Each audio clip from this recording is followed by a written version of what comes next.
మీ నాన్నగారి దానపత్రాన్ని గౌరవించామని సంతోషించాను గాని పరిపాలనా విధానాన్ని తారుమారు చేసి మన క్షేమం కోరే వారిని దూరం చేస్తామనుకోలేదు. ఇప్పటికైనా మించిపోయింది. బ్రహ్మన్న గారికి క్షమాపణ చెప్పి వెంటనే వారిని ఇక్కడికి పిలిపించు. చూడమ్మా, రాజకీయ రంగంలో ఒక్క మార్పు జరగడానికి ఎన్నో కారణాలు ఉండవచ్చు. ఎన్ని ఉన్నా సరే అలా జరగటానికి వీల్లేదు. నేను పట్టమహిషిగా శాసిస్తున్నాను. చేసిన తప్పు దిద్దుకు. మీరా పట్టమహిషి? ఏనాడు పూజ్యులైన మీ భర్త గారు మరణించారో ఆనాటితోనే మీకు అర్హత అంతరించింది. సాలించుని అధిక ప్రసంగం. నీ దుస్తంత్రంతో రాజకుటుంబాన్ని 3 ముక్కలు 6 చెక్కలు చేయడానికి దాపురించావు.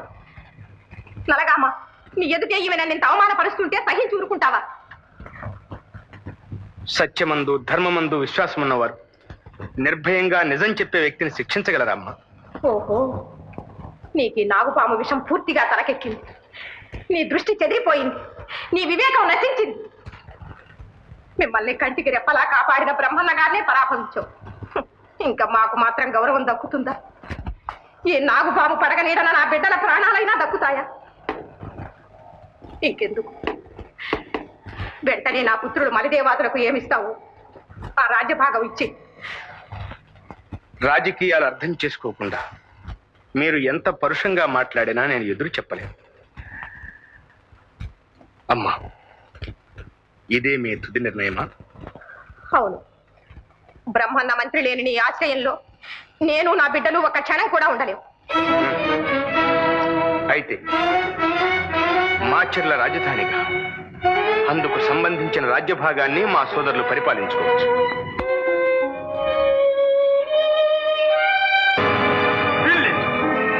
అలా జరగటానికి వీల్లేదు. ఈ పల్నాడు బద్దలు కావటానికి వీల్లేదు. అమ్మా, తల్లి చేయవలసిన పని ఇదేనమ్మా. ఏదైనా బిడ్డలు తప్పు చేస్తే సానునయంతో చక్కదిద్దుకోవాలి, కానీ కాదని విడిపోయే కాఠిన్యం కూడదమ్మా.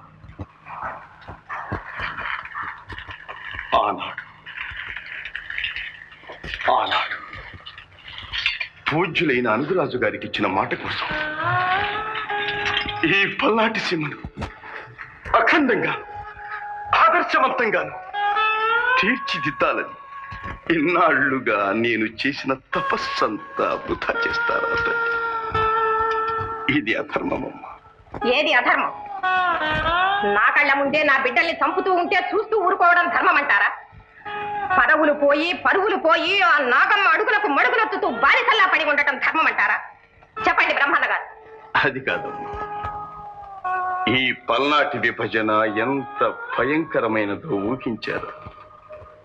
తరతరాల నుంచి ఈ సీమను వర్తిల్లిన వంశాలు, కుటుంబాలు పుట్టిన గడ్డను మెట్టిన భూమిని వదలి ఆత్మ బాంధవ్యాలు తెంచుకొని విడిపోవడం ఎంత బాధాకరమైనదో గ్రహించారా తల్లి? మీరు 1000 చెప్పండి, 1,00,000 చెప్పండి, ఇంతకంటే నా బిడ్డల క్షేమానికి మరో మార్గం లేదు. లేదమ్మా, కేవలం స్వార్థంతో మీ వంటి వారు ఇంత అన్యాయానికి పూనుకోవటం మంచిది కాదు. అన్నదమ్ములైన వారు రామలక్ష్మణుల్లా కలిసిమెలిసి ఉండాలని కోరుకోవాలి, కానీ కురుపాండవుల్లా వేరు కావాలని నీ వంటి తల్లి కోరుకోకూడదమ్మా. అందుకరాజు బిడ్డలందరూ తలో భాగం పంచుకుంటే ఇక ఈ పల్నాటిలో మిగిలింది ఏమిటి? మనకు బిడ్డల క్షేమం కంటే దేశ క్షేమమే ముఖ్యమా? బ్రహ్మన్న గారు, దేశం కోసం నా బిడ్డల్ని బలి పెట్టమనడం మీకు భావ్యం కాదు. ముక్కు పచ్చలారని ఈ పసికందుల కోసమే ఆనాడు నా భర్తతో సహగమనం చేయకుండా ఇలా జీవోత్సవల్లా బ్రతుకుతున్నాను. నా బిడ్డలకి రక్షణ లేనప్పుడు నాకు ఈ రాజ్యము వద్దు, ఈ రాణివాసము వద్దు. ఈ పసిపాపల్ని తీసుకుని అరణ్యవాసానికి పోతాను.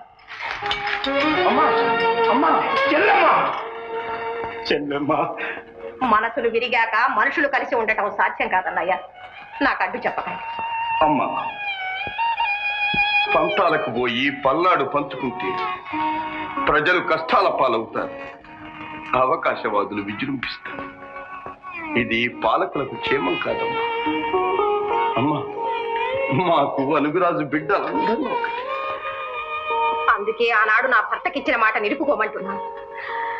నరగామ నరసింహులను ఎలా పెంచి పెద్దవారిని చేశారు, అలాగే మలిదేవుల్ని కూడా సంరక్షించి మాచర్లను మరో రాజ్యంగా నిలుపుమని నిస్సహాయురాలిగా మిమ్మల్ని అర్థిస్తున్నాను. అంత మాట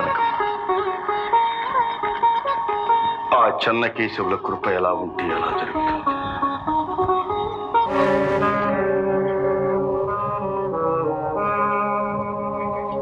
యువరాజా, మీరింకా ఇక్కడే ఉన్నారా? ఉండక ఎక్కడికి వెళ్ళమన్నారమ్మా? ఎక్కడికి వెళితే మాత్రం నాకు ఇక ఏముంది? మీ మాటలు నాకు అర్థం కావడం లేదే. మీ నిరాశకు కారణం? నాగమ్మగారు, మీరు మహారాజును ఉద్ధరించారు. భాగం పంచుకొని విద్యలదేవి తన కొడుకులను ఉద్ధరించుకుంది. మధ్య ఎందుకు కొరగాని వాళ్ళం మేమే కదా. దయచేసి మీరైనా మా భాగాన్ని మాకు పంచిపెట్టించండి. యువరాజా, పల్నాడు బ్రద్దలు చేయడానికి నేను మంత్రిత్వం స్వీకరించానని మీ అభిప్రాయమా? కాకపోతే మలిదేవాదులకు మాచర్ల పంచిపెడితే మీరెందుకు అంగీకరించారు? సాధించండి. మీకు అర్థమైంది ఇంతేనా? నా అంగీకారం నిమిత్తం ఎవరికి? మహారాజు మాచర్లు ఇచ్చారు, మీరు ధనరాశులు ఇచ్చారు. నేనైతేనా పల్నాటి సీమలో పచ్చడి మట్టి కూడా వేరుపట్టడానికి అంగీకరించను. ఏనాటికైనా మాచర్ల గురదాల్లో ఏకమైనాడే నా మనసుకు శాంతి. భవిష్యత్తులో మీరు పల్నాటి సీమను ఏకఛత్రంగా పాలిస్తారనుకున్నాను గాని నాకు భాగం ఇప్పించండి అని అడిగే అల్పత్వం మీలో ఉంటుందని నేను ఎన్నడూ అనుకోలేదు. చిచ్చి, మీకు భాగమే కావాల్సి వస్తే వెళ్ళి మీ అన్నగారిని అడగండి. వెళ్ళండి. క్షమించండి, మీకు నా యందు ఇంతటి అభిమానం ఉందని నేను అర్థం చేసుకోలేకపోయాను. ఎంతటి అభిమానం ఉండకపోతే మిమ్మల్ని యువరాజా అని సంబోధిస్తాను. మీ సామర్థ్యం నేను ఎప్పుడూ అర్థం చేసుకున్నాను. పేరుకు మీ అన్నగారు ప్రభువే గాని పెత్తనం అంతా మీదేగా. ఇప్పుడు మీకేం లోపం వచ్చిందని? అయినా మహారాజుకు మాత్రం ఎవరున్నారు? అత్తింటికి వెళ్ళవలసిన ఒక్కగానొక్క కూతురు.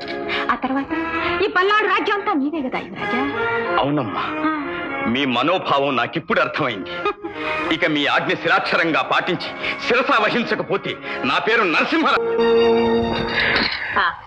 మల్లేషు అమ్మా, పాపం మాచర్ల విడిచి మలిదేవరాజులు ఎక్కడికి వెళ్ళినట్లు?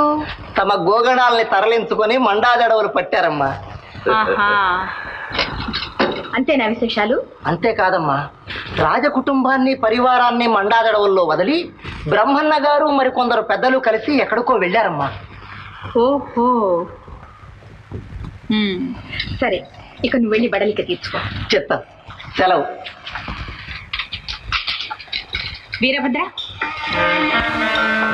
వీరభద్ర, ఇదే సమయం. మన చెంచు నాయకులతో వెళ్ళి వారి గోగణాన్ని తరలించుకురా. సరేనమ్మా. ఏమైనా సరే నువ్వు మాత్రం బయటపడకూడదు, దూరంగానే ఉండు. జాగ్రత్త. అలాగే తల్లి. నమస్కారం నాగమదేవి. మహారాజు గారు నన్ను మాచర్లకు ప్రభువుని చేశారు, ఆశీర్వదించండి. ఎంత అల్ప సంతోషి నరసింహరాజా, ఈ మాత్రానికే పొంగిపోతున్నావా? నువ్వు పల్నాటి సీమకు అంతటికీ ప్రభు అయినాడు. నిన్ను నేను ఆశీర్వదిస్తాను. మీ అనుగ్రహం ఉంటే అరక్షణంలో అది కూడా సాధ్యమవుతుంది. సెలవు. విజయోస్తు.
నాగమ్మ మనల్ని కాలసర్పంలా వెన్నాడుతూనే ఉంది. అరణ్యాలలో కూడా ఉండనిస్తుందని నాకు నమ్మకం లేదు. బ్రహ్మన్న గారు మీరెక్కడికి వెళ్ళింది తెలియక మేము చాలా ఆందోళన పడ్డాం. అది అవకాశంగా తీసుకుని ఆ నాగమ్మ ఈనాడు చెంచుల చేత మందపోటు చేయించింది. అవును మహామంత్రి గారు, నేను కన్నమదాసు వెళ్ళి మన గోవుల్ని కాపాడగలిగాం. కానీ అప్పటికే మన లంకను వాళ్ళు హతమార్చారు. చెన్నకేశవ, చెన్నకేశవ, కోడిపూరుతో గోపన్నను, మందపోటుతో లంకన్నను మా నుండి దూరం చేశావా తండ్రి? పలనాటి మాత ఇద్దరు మహావీరులను కోల్పోయింది. ఆ నాగమ్మ ఘాతుకాలకు ఇంకా ఎంతమంది బలి కావలసి ఉందో. బ్రహ్మన్న గారు ఎప్పుడేం చేస్తుందోనన్న భయంతో ప్రాణాలు అరచేత పట్టుకుని ఎంతకాలం ఇలా బ్రతకటం? ఇక బాధే లేదమ్మా. మన కష్టాలు గట్టెక్కాయి. మీతో చెప్పకుండా నేను శ్రీశైల మహారాజు గారి వద్దకు వెళ్ళి నా ఖడ్గాన్ని కుదువబెట్టి 6 లక్షల టంకాలు తీసుకున్నాను. కావలసిన భూభాగం కూడా తీసుకున్నాను. ఇక నిశ్చింతగా అక్కడ ఒక నగరం ఏర్పరచుకుని అక్కడ మనం కాలం గడపచ్చు.